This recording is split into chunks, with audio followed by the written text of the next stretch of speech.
On the 25th of August 2024, the Right Honorable Iduma Igariwey celebrated the 4th Okpudo Ikeji Annual Lecture with his constituents, the good people of Afikpo and Edda Federal Constituency. The Right Honorable Igariwey, fondly called Okpudo by his constituents, also used the event to appreciate the people for the confidence and trust reposed in him as their representative.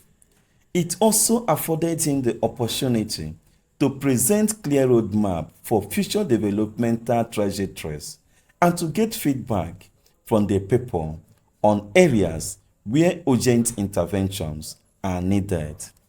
Okpudo, in his usual way, communicated with his people in a way they understand him most. Let us hear him speak.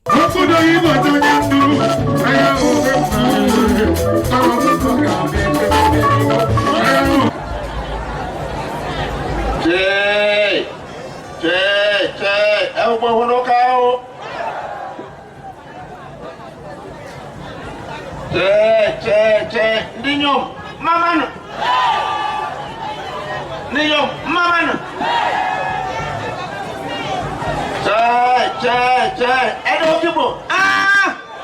Edda. Deka ya no jo kwa nde planning here se mo bia ma be do turu no katiko no de kwa ka no de golom ono ma ho no woni e go fute oro yo bia ba pa ihe dora e bia ibie tadene ando de ka yo nyem okuchetere mi ihe mere ne abibie ta mebido eji moherie na-ekele ezigbo kende mmadụ hụrụ n'ebie tadene unu leruo anya anụ na-ahụ na ọnwụgwụ kende aga mekie ya protocol listing ka ma emezigbo ke mistake so amasị nwa ma ndị eze kwanyere ya ugwu bibie tadene ma ndị ọ na-ekara ma nke ka ọ na-ekara bori kwere ihu okoro n'ebie tadene ma ndị le-enwu na-esa ma ọmụ nwere ite ụna-eto ma ndị sielia ma ndị youth ma ndị nye ụmụ ebu ndị mụrụ ya mụ bụrụ ndị nye anyị ndị oke mmadụ himibe ohi bibie ta ụmụ ma nkuteta unu ohu ọhaneze na ọnwa ibi enwere moche ma nye ihe ana m ekele unu ezigbo kekele eji m ihe ezinụlọ m na-anabata unu ezigbo anabata anyị nọ m ibie nye former minority leader anyị deputy minority leader anyị hiri Enugwu amadịghị m ọjọọ bịa ezigbo enyi nye menekwe bekee nye Tobi Okechukwu orute okonọkọnwa ibi ana m ekele ezigbo ekele ndị ka anyị ụna ahụ onye Chineke enye ụra ya ka anyị nọ n'ezigbo etiti dumini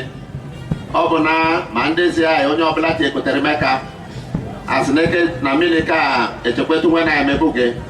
so amaghị m edebu na ibi ọtụtụ ọhaghị ohu n'ụka ahụ ihe menụrụ na anyị bibie ụnụ na anyị bụ ndị Chineke kechere ekeche asị ndị hụko Chineke kere hụko bịa daa anyị bụrụ ndị nwụ ihe Chineke debere anyị omenala anyị oriji mgbe anyị na-ekele Chineke n'ụdụrụ anyị n'ụmụ mfụta anyị n'ụmụ tụbete mgbe ihe dị mma ọ bụ amere obodo dị nsọ ọ bụ oriji bụ ihe kakọtara n'ehukpo onye mbụ ekwu uwe ya ọ bụrụ Krismas ọka anyị bụ Krismas ọ ahụ mgbe ahụ na-asọka isi mụọ n'ịbụ onye belefuru dị na omelali dịkọma especially ndaga omelali m dị ngagharị ma abụghị ihe na-emebi obodo ma ọ bụ ị na-ekpotu ole eji hụ na ọ dịghị nke si na-egbuje mmadụ omenala ihukpo ahụ si gị na-egbuje mmadụ omenala bekee bụ nke Christianity webetere anyị mere na ejekodo ụlọ ekwo ọmụgwọ nke si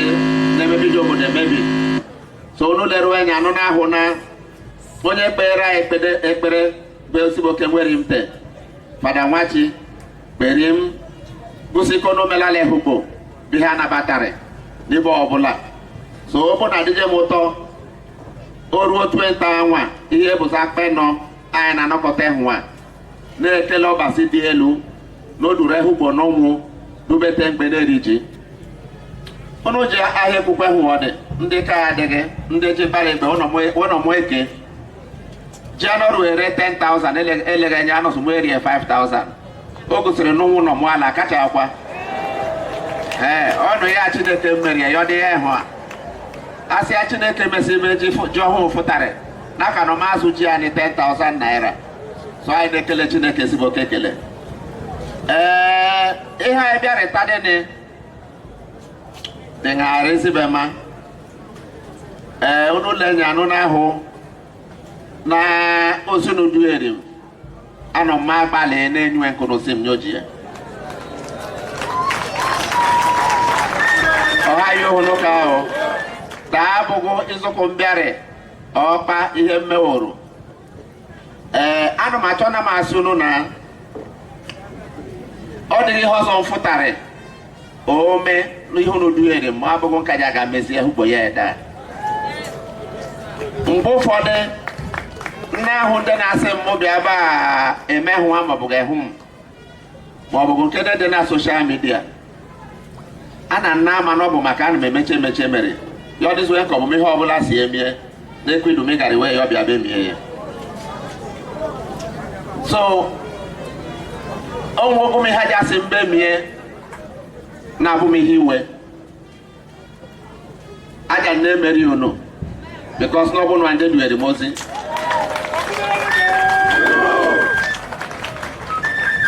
ọkọ dịchago tele mkpụrụ n'ọrụ anụ ndị ego na-agwọ ka m wọnọrụ na-asị na ego na-agụsiwe ike aya ndị si yes onye ego na-agụ kwesịrị ọsị ego na-agụ a but ana m ekele ndị hụgbo na nke ụgarị kwanyere onwe ugwu o si na ma ọ bụ ịnụ ụlọ bụ na-anwụ garị ọ bụ m gị fụta ezi na-etinye na-enwu garị taa na mara na-enwu garị anyị hụrụ ka ahụ ehugbo ya Edda gosiri na ọ bụ ndị nwụjuru era na-ewo ehọ yonu owuta anyị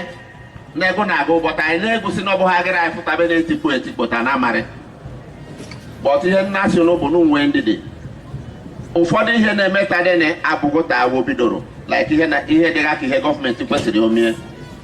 so nwa mbụ gọọmenti bịara na federal na mehikwele ya na federal amasị na anyị tụkwakwawo mgbe na anyị mara ka ube mechete Nigeria bụ work in progress ehụ ọnwa anyị aka gabatarị ọnọwa ahụ anyị na anyị lejekwele anya nwoke nwụmahụ eto na anyị mara ka ihe ọma gbanwoo nke anyị nwụ na steeti anọrọ m Edda na nwanụ ya nna asị ndị Edda politics bịa especially mgbe election na amari pati emege m election o metue aya ndị na-asije na-amasịkwa pati jesi ịmajeje pati na ndị pati winere na eneri m ihe gọọmenti ka wee kee ege so ọ bụ a na-eme ya sị gọọmenti nke Chineke wetere ma ọ bụ ndị chọọchị a na-asị na ekpere gọọmenti ekpere ọkwa nke na-ekwue mọdụ nọkọmụ eje mgbe ụfọdụ njega na nanụrịba na-asị na ekpere gọọmenti ekpere so gọọmenti tadịnị na Ebonyi ga ya ndị ma ọ bụ amere nnọdụ arịa pati nnọ na-abakwụkwọ arị nke bụ na emejekọrọ ndị hụkpu ihe kacha akwa anyị ja na-asọpọtụ gọọmenti na-emeche emeche nke emecheghị emeche anyị asị ya imecheghị emeche na ibie o so anụ m ekele nke hụkpo ga tọ ya ka soro gọọmenti ma nke dị lokal gọọmenti emedu elekshọn ụna họfta mmadụ onye bụ chairman unu so anyị ji akwadoe asonye anyị họfta ụrụ ọ ga-ekwado mmadụ ya ọhụrụ ịkwadoro enyi nwere ike na-ejekwu ya onye m na-asị ya ịnọmarịta ọnwa ikwere anyị nkwa n'ọnwa anyị a jekwa ya nkwa n'ọnwa anyị a so but gị bụrụ sọ na-akpafuru onye ọbụ ọkpa karat nọ n'onye gị anyị because onye bụjọ na-asọsụ ga-asọ nke ọma nkọ ya ọ ga na-anọpụtarị so anyị ga sọpọtụ ndị anyị tinyere n'ọchịchị oke chairman ndị da nwee kụmakama ọnọkọ nwee biye ihe nnaja anyị riwo n'ehukpo ndị ehukpo ịkwado chairman wo bụ nke nnaja anyị kụrụ ndị da wụkwado chairman wo ọ dịghị m ihe dị ka gọọmenti a na-akwado unu meje gọọmenti ọ bụ n'ụlọ ọrịta ya ndị m na-akwado ene but the moment bidoro na ya ekpewo mfe ihu especially yọkọ dịghị be onye mejọ na wa na-akpala ka wa na-anọ nso so ana m ajari ndị ka anyị na-echịkọta ka asị ndị maara ihe ka na-asọpọtụ gọọmenti na-eleje wenya na ume na-emeche emeche ọha ụnụka nke gbasịtara anyị ma nke ọkụ anyị nọ gama anụ ekwu mụ ayọ n'akwa ekwa n'akwa anyị na-anụa ọ bụ ekwa aya ndị kwaga kwahọrụwa ndị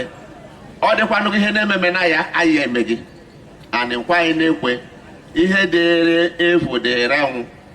enwe ugbo nọ n'itiri bụ nke da anọkọ ọ bụ nke ọ zara nọ the entire south of the state ọ dị ibe ọkụ dị nke kwesịrị na ọ dịghị ya ehụ ma ehugbo mgbe ọkụ ọ dịghị ede anọga na ndị EEDC mi ekpabiri ọ bụgwa bụ ọkụ anyị nọ ma echiche kwesịrị na ejie na ya ọ bụghị ihe ndị aba na-akparụnụ in detail n'ibie but nkwa nnekwunu ụnụ bibo nke m ụnụ jeghị ụlọ mụ ama ọgwa mgbo m ọ dịghị ma ndị enyi ma ndị ikwu n'ibe m ọ dịghị onye nwụọ ọkụ ndị gọọmenti onye ha bụ ọmụje ọ bụrụ jeneretọ ọ bụrụ ngede nene ịmụ so ọ dịghị anyị ma anyị ohu nọ meti ekote ka ananọ m ekwe unu nkwa ọmụ adịghị okpudo eme ụnụ dị shọ na ọagha n'umegewo anokojo n'umekwenum ana m ekwu nkwa na anyị ji akpaga ya mgba gbaruo ya mgbọkwụja na-adị 24 hours na-ehụgo ya eda ọhụnụka ahụ so ana m ekele ụnụ maara na ihe na-ememe gọọmenti kwesịrị n'ime dị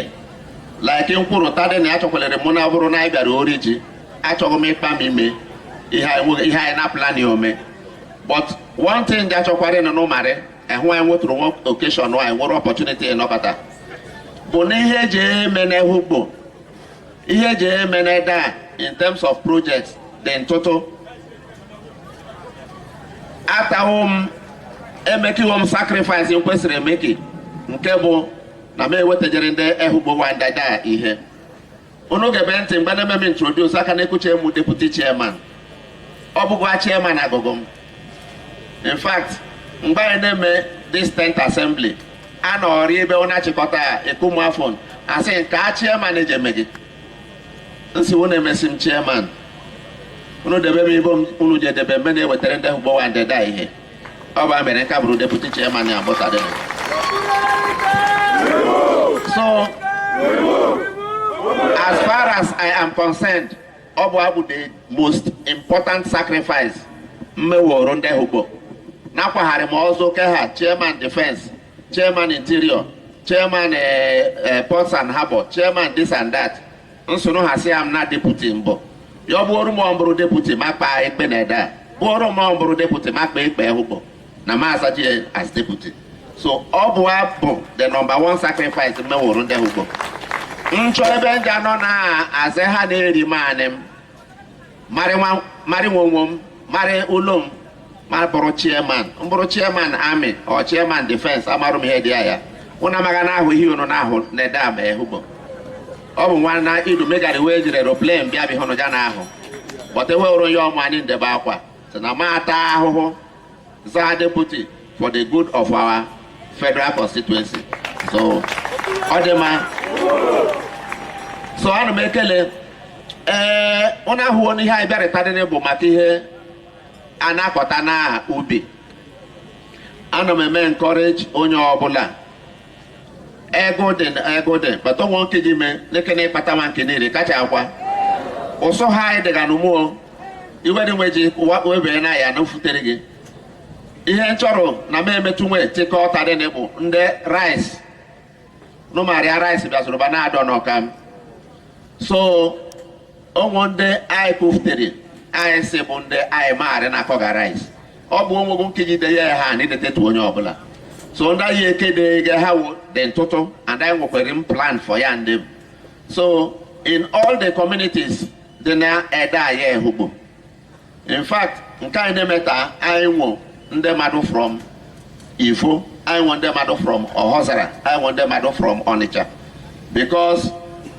Indian who nekweha, one of man making what represent. Ekwe Faro 44, almost 200 people age Erigieri, Ewukwewu, we treaty, we can treat ye. Ekeje de bienulo, Nangbe Manakoba rice, Rue, the way they Jacoba. So, Yobro no mo kwego oji. Na temptation the other day we nekwaha. Ewugo yo wanedi. Anegea, ejekoja anegi fertilizer, anetiye. Ndiye no 200 names si aja ane ya faro 44 one. I no fertilizer, like I said, I came with a whole lot of them, including fertilizer, including rice here. I can die. Then chemical they come energy natural. Also part of the practice is on so onyane rice, ejekojani fertilizer, ejekojani hejeji actual. Obo a pilot scheme. I see na ilete kule kojo yere ndeka ayeka. Na ilete ka rice aja de koso kande na ko rice na marayama asinde na ko rice. So that is why iweto wani enewewu ewudo eye ni ihe nebe nebe but onwe ja akwako o de kojo ye keka one bag according to nde meri aya say that one bag will cover almost a hectare of land. So Olojamako with our land system, they want 1 hectare at the charging fee, but I will encourage everybody. Jay Moteya Beresi, you become a Humasine Mie. Because I the city committee, Jay Leteka, a Medweri, T and Ale, and Hawaii Neku, and Hawaii Nacho. Anna Mekelu Nesibo Kekele. Nde Baribia Tadene. Anna Mekeluno. Chineke Durunobia, Jeduno Lanudo. Okpudo Ikeji Nesibo Kekele, Ejumeha Nyem, Jera Esinulum, Jera Handenyum, Nekela Yo Hezibekele, Ohio Honoka, Inyomo Mamanio, no Jokwao, no Jokwandeke.